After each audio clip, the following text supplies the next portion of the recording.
Iyon ang huling kahilingan. Anong pagsubok ang haharapin ng sangkatauhan? Kapag naipasok sa isang mundong puno ng patayan at panganib, ang antas ng hirap ay napakataas. Na ang ating bidang lalaki ay reincarnate ng 79 na beses ngunit talo pa rin. Ang ika-negatibo 100 pagbabalik na ito ang magiging desisyon para sa kinabukasan. Samahan niyo ako. MD2 Review para sundan ang napakagandang manhwa na ito. Huwag kalimutang mag-like at mag-subscribe para suportahan ang channel ko.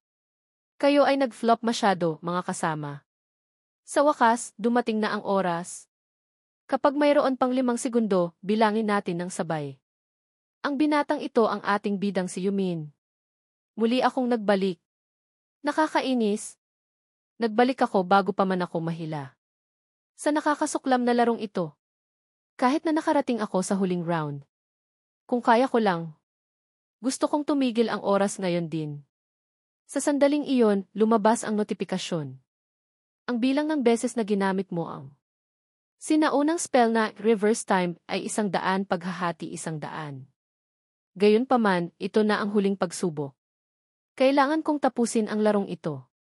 Para magawa iyon, kailangan ko ng 4 na tao na sasama sa akin sa huling round.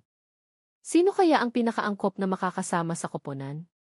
Nagpapatuloy pa rin ang pagbilang pababa. Ilang minuto bago. Sa wakas, naging adulto na tayo. Sa Korea, nagiging adulto ka sa bagong taon. Kapag ika-18 taong gulang. Sa puntong ito, nagtanong ang isang lalaki ng nakangiti. Hindi na kailangan magpanggap na may G, di ba? Sumagot ang isa. Siyempre. Nagpatuloy ang isa pa. Ano kaya ang gagawin ko pagkatapos ng graduation? Subukan ko kaya mag-deliver ng pagkain. Uy, parang si Siola rin yung babaeng yon. Artista na si Siola rin?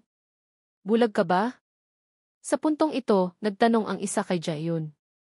Anong plano mo pagkatapos? Ako. Hindi ko pa ba nasabi? Magiging gangster ako. Nang marinig ito, nagulat ang kaibigan. Baliw ka ba? Kung gagawin mo yan, isang pagkakamali lang. Pwedeng ikamatay mo. Hindi ka nagbibiro. Nagsimula ng mag-ingay ang grupo. Sabi ko nga wala akong pakialam eh. Minsan ka lang mabubuhay, di ba? Gusto ko lang mabuhay sa paraang gusto ko. Haha, baliw. Baliw na aso. Seryoso. Kapag nakapagtapos na ako, puputulin ko na ang koneksyon ko sa lalaking ito. Pagkatapos ng graduation, anong plano mo kay? Nagwika si Jaehyun sa puntong ito. Ang ibig mong sabihin ba ay ang mahirap at madilim na alipin? Hindi ko siya mapapatawad dahil lang sa nakapagtapos na ako. Kawawa naman siya. Siguro iniisip niya na matatapos ang lahat pag nakapagtapos siya. Ang sama talaga ng taong ito. Wala siyang karapatang magdesisyon. Kung kailan matatapos ang lahat ng ito. Kailangan ko siyang paglaruan hanggang sa sukdulan. Hindi pa natatapos magsalita si Jaehyun. Nang biglang sumigaw ang kaibigan sa tabi niya. Teka, hindi ba't siya ang iyong alipin? Ngumiti si Jaehyun at sinabing, siya ang aking alipin. Ang katawan ni Yumin ay naglalabas ng mahiwagang asul na enerhiya. Nang makita ito, sumigaw si Jaehyun. Uy, asong yun. Iba siya ngayon. Pababa ng pababa ang bilang. 4, 3, 2, 1. Maligayang bagong taon. Nabaliw na ba siya? Bakit niya ako tinitingnan ng ganyan? Pinayuhan ng kaibigan sa tabi si Jaehyun. Bagong taon ngayon. Patawarin mo na siya. Marami ka pang oras para bulihin siya. Bulong ni Jaehyun sa sarili. Papatwarin kita ngayon. Sa wakas, naging adulto na ako. Maligayang bagong taon. Naway maging maayos ang lahat. Biglang may nagsalita. Na may malakas na boses, nakakatawa talaga ang sangkatauhan. Nagdiriwang sila ng bagong taon. Nang hindi nila alam na nasa peligro pala sila. Lumabas ang imahe ng isang anghel na may puting pakpak. Na parang sa nobela. Na may magandang puting katawan. Na lumilipad sa kalangitan. Nang marinig ang boses, nagulat at nag-alala ang mga tao. Anong sinasabi mo? Wala akong sinasabi. Ano? May narinig akong sinabi. Bulong ng anghel sa sarili. Tignan mo sila, walang alam at nagulat. Parang nanonood ng mga unggoy sa kulungan. Pagkatapos, tumingala ang mga tao para hanapin ang boses. Sumigaw ang isa, nakakagulat. Anghel ba yun? Nag-organisa ang DH Station ng event para sa bagong taon? Kung sabihin nilang totoo yun, maniniwala ako. Ang ganda niya. Sa kabilang banda, bulong ni Yumin sa sarili, lumabas na siya. Kahit na naranasan ko na ito ng 79 na beses. Nakakairita pa rin ito. Nagsalita ang puting anghel, kayong mga basurang tao. Mukhang nahulog kayo sa kagandahan ko, di ba? Pero huwag kayong mag-isip ng kung ano-ano. Wala akong balak makihalubilo sa mga uod na tulad nyo. Sa reaksyon nyo, siguro naririnig nyo ako. Galit na sumigaw ang isang lalaki. Hoy, anong problema mo? Nagpapanggap ka bang anghel o ano? Anong ibig mong sabihin sa mga uod? Sino ka ba, babaeng masama? Ngumiti ang anghel ng may panganib. Pagkatapos, nagbago ang mukha niya at napuno ng galit. Nakakainis. Bugsh! Ah!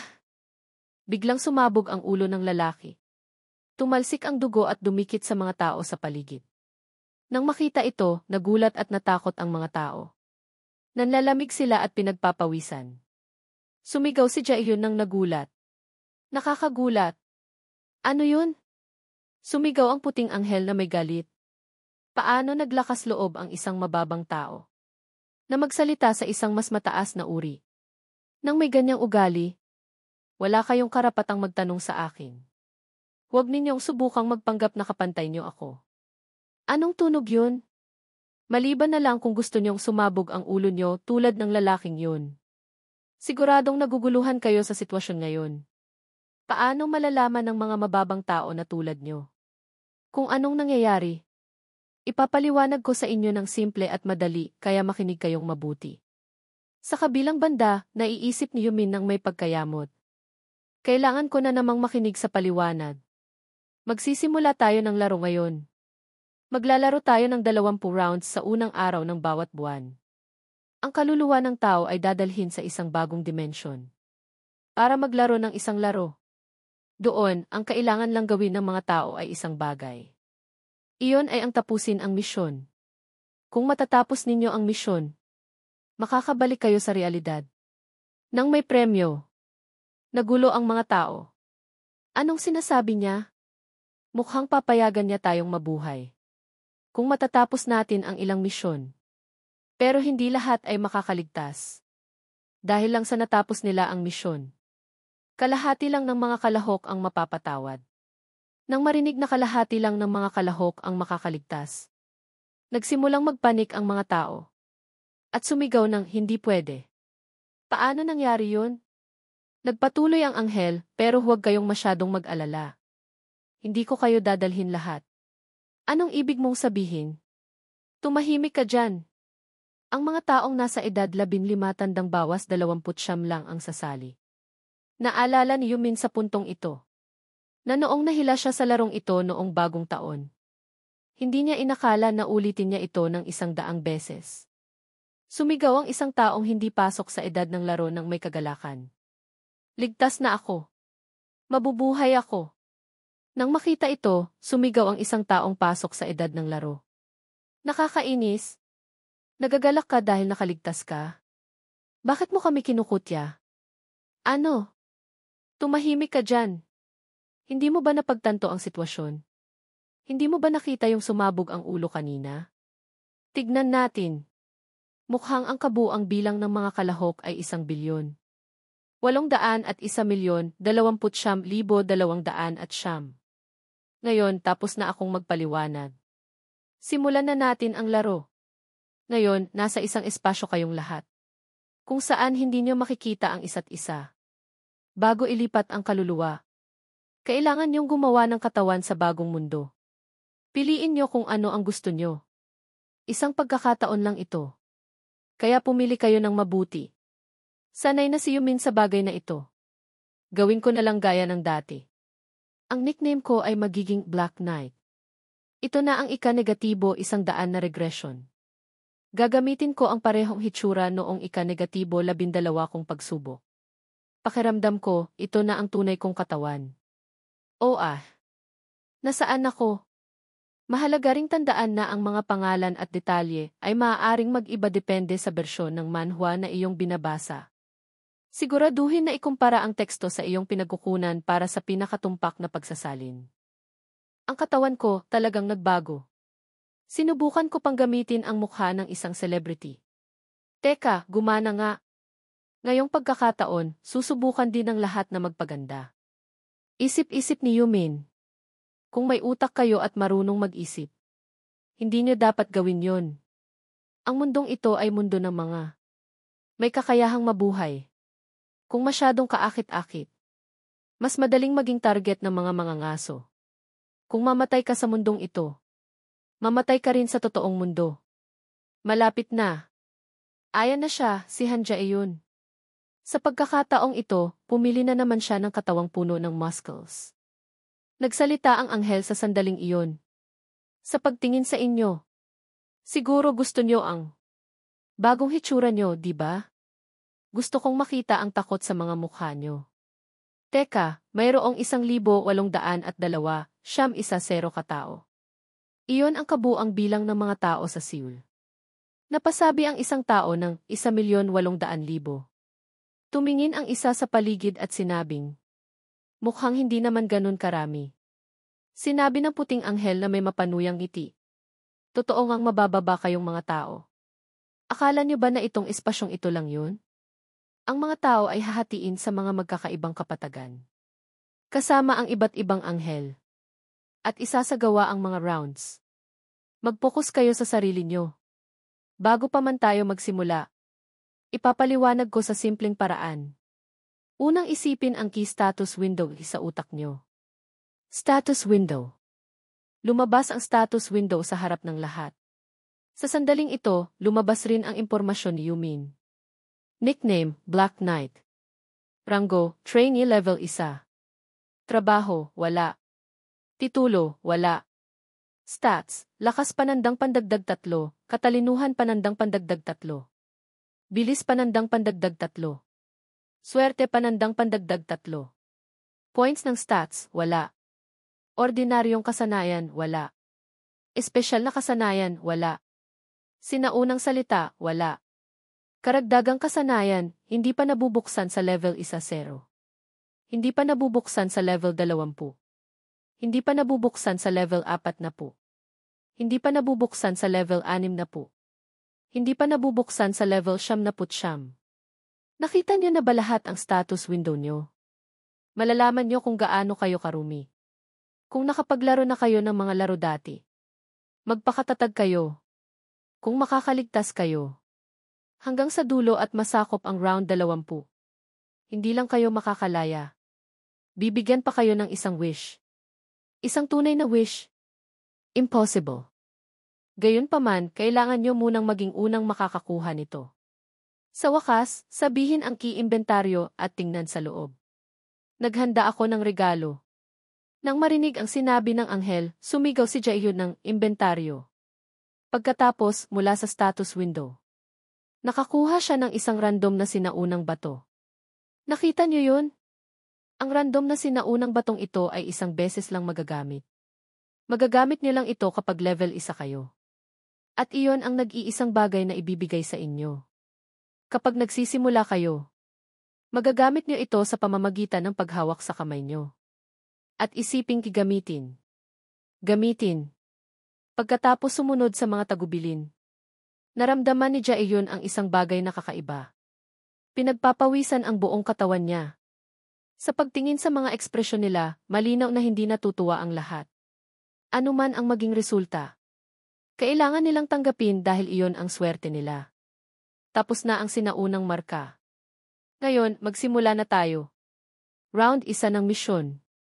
Kailangang talunin ng bawat isa ang 100 goblin sa ligtas na lugar. Ang mga kalahok ay 1-0, 286. Kung saan higit sa 5,143 na ang natanggal. Pagkatapos magsalita, Lumitaw ang isang goblin na may bughaw na katawan at pulang mata, na may hawak na matalim na kutsilyo. Iyon ang goblin. Parang naglalaro ng game. Sabi ng isang tao. Tayo ba ay nasa isang virtual reality game? O kinidnap tayo para maging subject ng experiment? Masyado pang maaga para magsaya. Hindi ko pa tinatawag ang lahat ng goblin. Pagkatapos magsalita, tinawag ng puting anghel ang libu-libong goblin, na ikinapawis ng lahat. Sumigaw ang isang tao ng natataranta, teka. Bakit ang dami nila? 1-0-0-0 katao laban sa 50,000 goblins.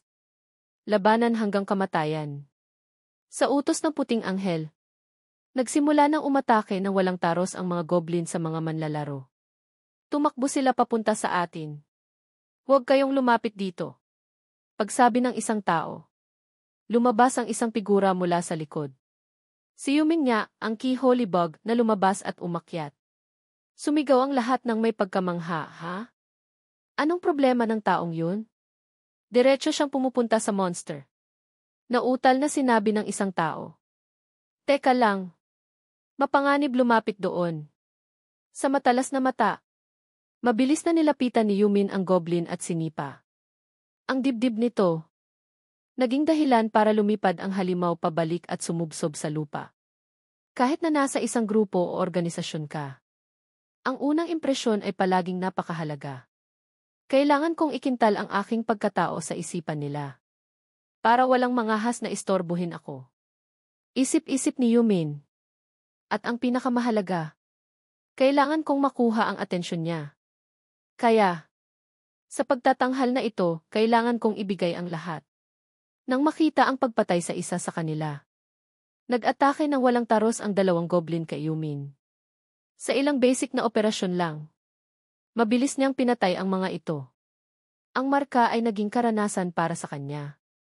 Pagkatapos patayin ang 2 goblin, tumayo si Yumin at nagpost ng astig. May nakakita at sumigaw ng ang astig. Nakikita niyo ba? Sino yung tao na yun?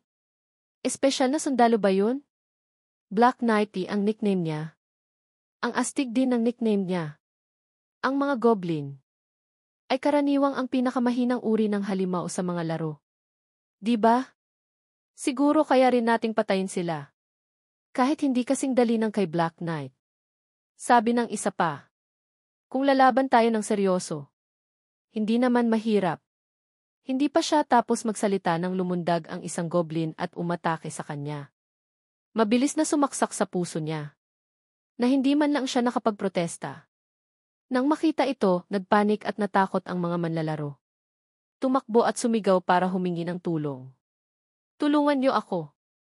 Dumadating sila. Tumingin si Yumin sa sitwasyon at isip-isip na sa sitwasyong ito. Walang magkakamali na isa itong laro.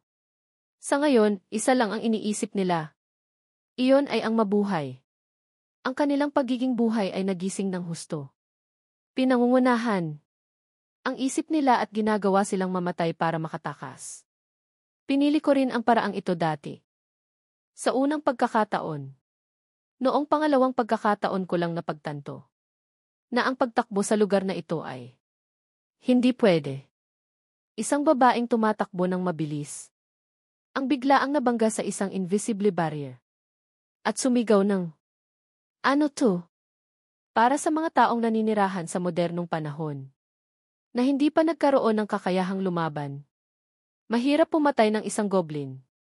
Pero para makaligtas sa larong ito, kailangan nating lampasan ang takot na iyon. Pinagmamasdan ng anghel ang sitwasyon ng labanan. At tahimik na sinusuri ang labanan sa pagitan ng sangkatauhan at goblin. Talagang nakakatuwa. Kahit na ang laki ng mga goblin ay kasing laki lang ng mga bata.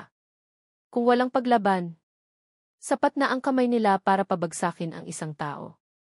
Lalo na't gumagamit sila ng mga dagger. Pero, sino ba talaga yung taong yun? Natalo na ang 70 sa 100 goblin. Nakakita lang ako ng konting impormasyon tulad nun. Nagalit siya. Ang nakakainis na sistema na ito. Maliban sa progreso ng misyon, nakatago ang lahat ng impormasyon ng manlalaro. Pero okay lang. Kailangan kong gabayan ang mga mahihinang tao na ito. Nakakasakit sa dignidad ko. Gayunpaman, mayroon pa ring ilang taong medyo espesyal. Kaya mananatili ako at mag-enjoy pa ng kaunti. Sa isang bahagi, ibinagsak ni Yumin ang isang goblin sa harapan niya. Agad na nag-abiso ang sistema. Natalo mo ang goblin. Karanasan panandang pandagdag 4, ginto positibo 1-0. Umakyat ka na ng level. Ang progreso ng misyon sa pagtalo sa goblin ay umabot na sa 75 sa 100. Habang naglalaban, isang kutsilyo ang biglaang lumipad patungo kay Yumin. Pero mabilis niyang naiwasan ito. Agad pagkatapos, isang grupo ng mga goblin ang sumugod para atakihin siya. Pero sa isang basic na galaw lang, pinatay niya na silang lahat. Pagkatapos niya silang harapin, pinihit niya ang kutsilyo sa kamay niya. Mukhang napakagaling niya. Isang goblin na may galit na mukha ang sumugod. Pero bago pa man siya makagawa ng kahit ano, binigyan na siya ni Yumin ng tiket pabalik sa impyerno. Pagkatapos, sumigaw siya ng malakas. Mayroon pa bang iba? Nang makita ito, nag-alinlangan ang natitirang mga goblin. Hindi sila naglakas loob na lumapit. Nang makita ang sitwasyon, naisip ni Yumin sa sarili niya. Mukhang makakapagpahinga ako ng kaunti. Binuksan ng sistema ang status window na may impormasyon. Pangalan, Yumin. Palayaw, Black Knight. Rango, Trainee. Level, 4 trabaho, wala titulo, wala. Stats, lakas panandang pandagdag 3. Katalinuhan panandang pandagdag 3, bilis panandang pandagdag 3. Swerte panandang pandagdag 3. Stats points, 6 ordinaryong kasanayan, wala. Espesyal na kasanayan, wala. Karagdagang kasanayan, hindi pa nabubuksan. Magbubukas sa mga level 1-0. 20, 40, 60 at 90. Naisip ni Yumin, umabot na ako sa level 4 sa isang iglap lang. Sa bawat pag-akyat ng level, makakakuha ako ng karagdagang 2 puntos ng stats. Ilalagay ko silang lahat sa bilis. Dahil maliban sa pagtaas ng posibilidad na makaiwas, tinutulungan din ng bilis na mapataas ang bilis ng atake at paggalaw.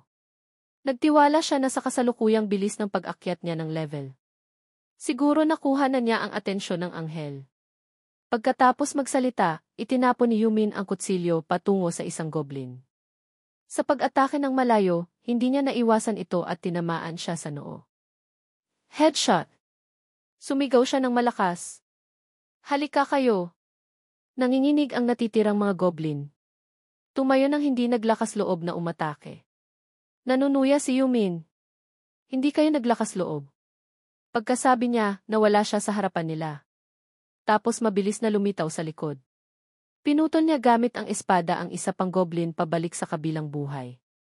Galit na tumalikod ang isang goblin. Pero bago pa man siya makagawa ng kahit ano, pinutol na siya sa 2. Ang lahat ng goblin na natitira ay sinapit ang parehong kapalaran. Nilipol ng mabilis. Pagkatapos patayin ang lahat ng goblin. Patuloy na nag-aanunsyo ang sistema. Karanasan panandang pandagdag 4%, ginto positibo 1-0. Nakumpleto mo na ang misyon ng pangangaso ng goblin, 100 paghahati 100. Natapos mo na ang round 1 ng misyon. Naisip ni Yumin sa sarili niya, tapos na ang round 1. Pagkatapos kong harapin ang mga goblin na ito, siguradong nakuha ko na ang atensyon ng anghel. Nagpadala ang sistema ng mensahe ng pagbati. Nakumpleto mo na ang unang misyon sa lugar na ito. At niraranggo ka bilang una. Alam niyang kung mas mataas ang ranggo, mas malaki ang mga premyo.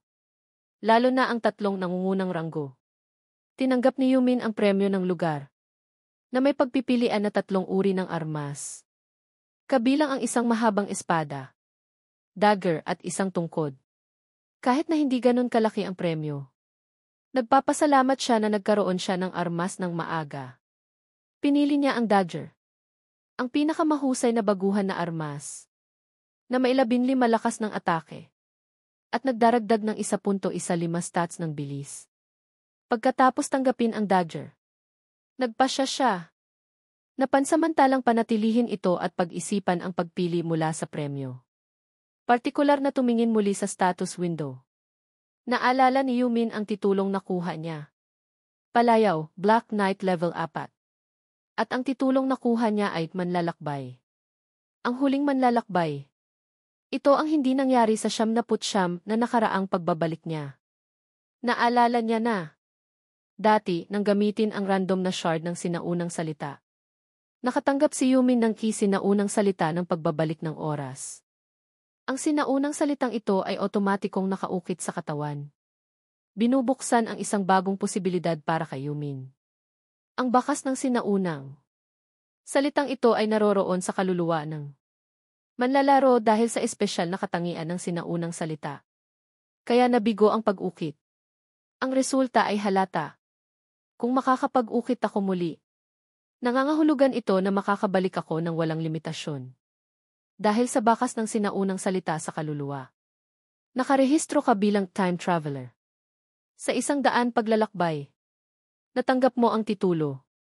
Manlalakbay ang huling paglalakbay.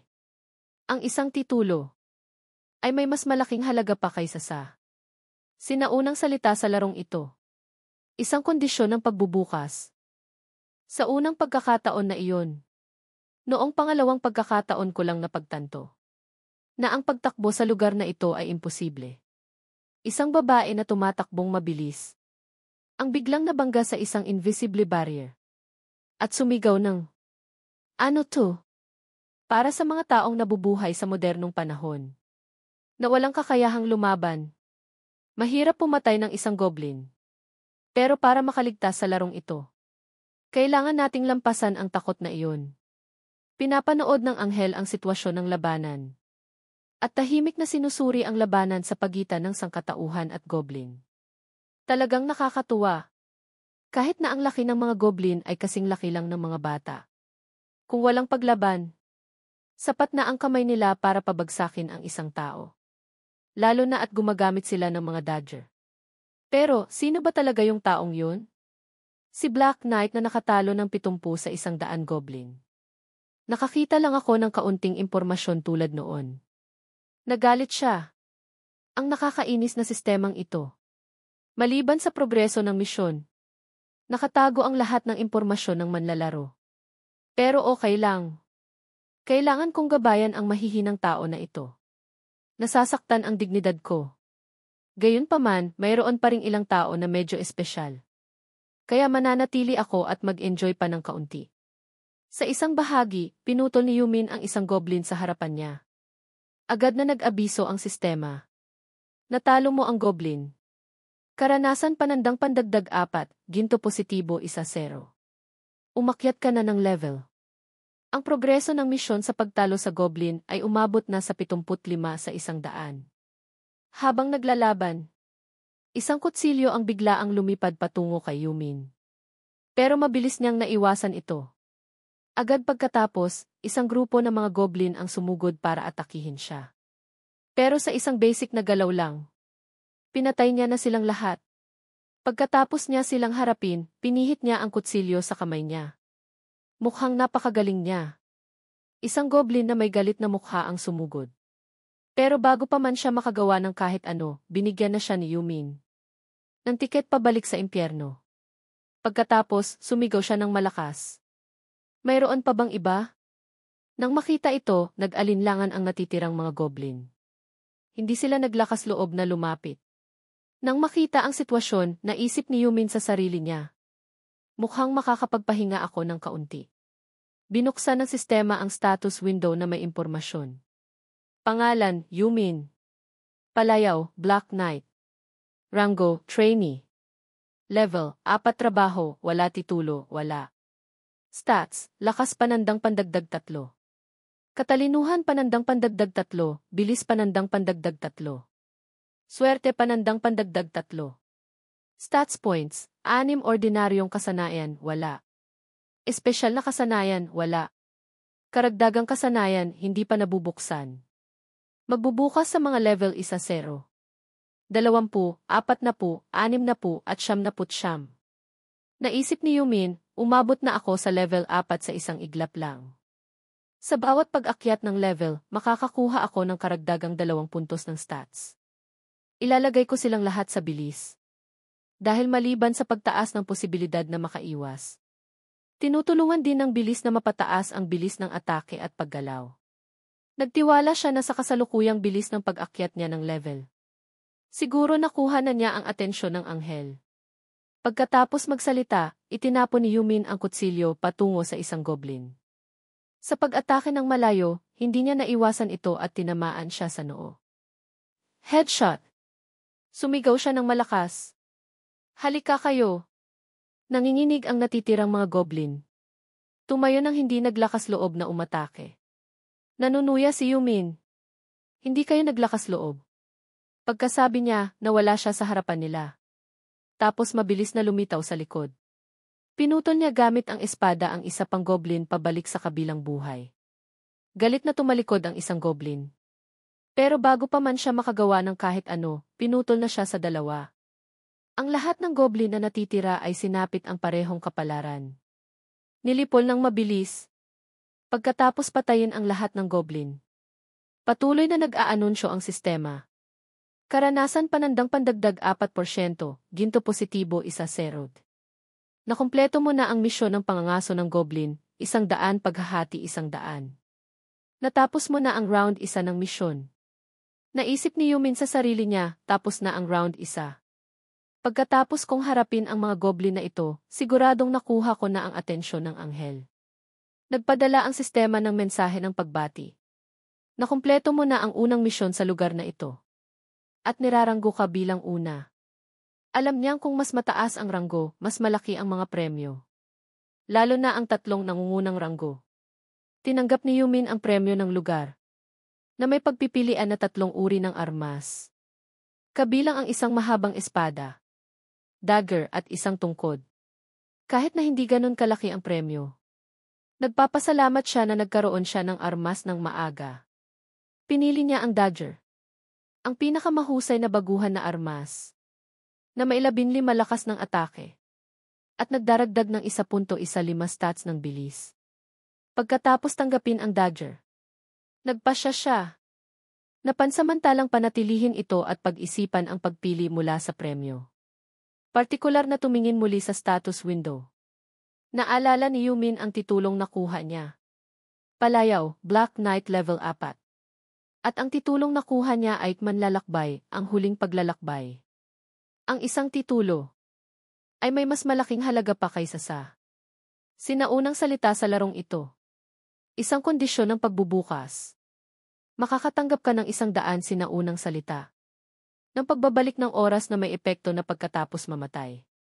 Ay mapapanatili ang estado ng kaluluwa.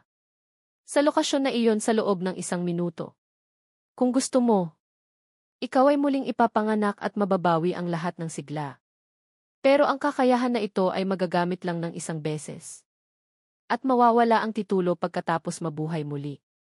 Ang mga ito ay mas malakas kaysa sa sinaunang salita at mas mahirap rin na makuha. Higit pa doon, ang muling pagkabuhay ay isang eksklusibong kasanayan na pagmamay-ari ng pari. At kahit na ang kasanayang iyon ay nagpapanumbalik lang ng 30% ng sigla. Pagkatapos mabuhay muli. Ngunit ang titulong ito ay nagpapahintulot sa akin na mabuhay muli. Na may buong sigla. Mukhang nakakuha ako ng isang napakahalagang titulo. Ang pagkakaroon ng card na ito ay palaging isang malaking kalamangan. Ang titulo naman lalakbay, ang huling paglalakbay, ay maaaring pumili ng public o private mode. Kapag nasa private mode, hindi ipapakita ang titulo sa ilalim ng gi. Pero mayroon pa ring epekto. Siguro natapos na rin ng iba ang misyon. Kamusta kaya si Jaeyoon? Oh, narito na siya. Mukhang nakaligtas siya. Ang mga haligi ng gintong kulay na bumabalot sa mga taong nakatapos ng misyon ay lumalabas ng parami. Nagsalita ang anghel sa sandaling ito. Ano kaya? Mas nagiging nakakainip na. Mga kawawang tao. Unti-unti kayong lilipulin para tumugma sa bilang ng mga goblin. Na natitira. Pasensya na. Kasalanan ko. Gawing mas kapanapanabik ang mga bagay-bagay muli. Isang babaeng blonde na mailuhang tumutulo. Ang kayakap sa bangkay ng kanyang kasintahan at sinabing, gawing mas kapanapanabik, dithen. Pagkatapos, unti-unting naglaho ang bangkay ng taong iyon. Ang ibang mga bangkay ay nawala rin ng isa-isa sa ganoong paraan. Nang makita ito, may sumigaw na, nawawala ang mga bangkay. Nagtanong ang isa, anong nangyayari? Sa kalangitan, nagsimula nang magtawag ang anghel ng mga goblin. Libu-libong goblin ang tinawag at nagwala. Umatake papunta sa mga manlalaro, na ikinatakot ng lahat at sumumpa. Imbiyerna, binigyan ko kayo ng karagdagang 50,000 buhay.